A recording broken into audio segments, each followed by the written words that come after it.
Good morning, this is Dominic with TheBackVlog, and Robin is in my lap, and she is very confused as to why I'm still talking to this camera. And the reason I'm still talking to this camera is because I recently finished Ghoul Volume 6. This is the introduction of the Autogiri tree. I want to see how this thing starts, because we're also learning more about, I believe his name is Juzo Suzuya, who is this crazy dude in the CCG on the cover here. So this is kind of like the introduction of him and like learning about his what his deal is, and then we get to learn about the Autogiri tree, which is a I guess they're kind of like a ghoul cult. I don't really know much about them yet. There's a lot to unpack. To be honest, I started reading Volume 7, and a lot of the events of this volume are now being overshadowed by what I now know happens to Ken Kaneki.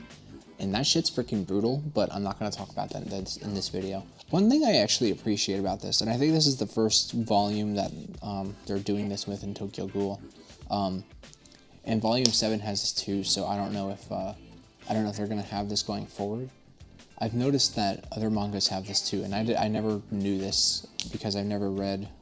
I don't really read this I don't know if you would consider this shonen or what, but I've never really read a manga where there's like tons of characters like this.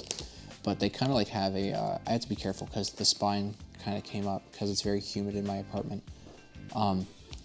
But they have like this little like character map here, like with all their alignments and their like general backgrounds and everything, and it kind of gives like a summary of everything that's happened so far. And I think that's really cool.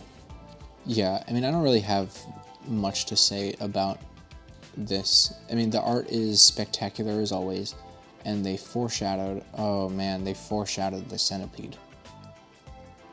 That's wonderful.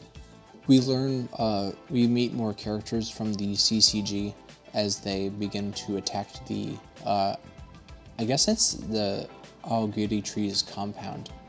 I guess that's what they're doing right now.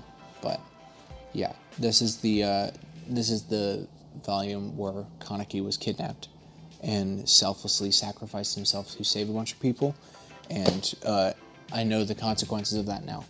So I'll talk about that at some other point. I know this was a short one. These Tokyo Ghoul videos are pretty short. There's not really much to say about them because a lot of what I could say just ends up being what I've said in a previous video about Tokyo Ghoul. So these things are really just me talking about the plot, giving my impressions about them. But yeah, that was Tokyo Ghoul Volume 6. Very good. Volume 7, very brutal. But we'll talk about that in a few weeks.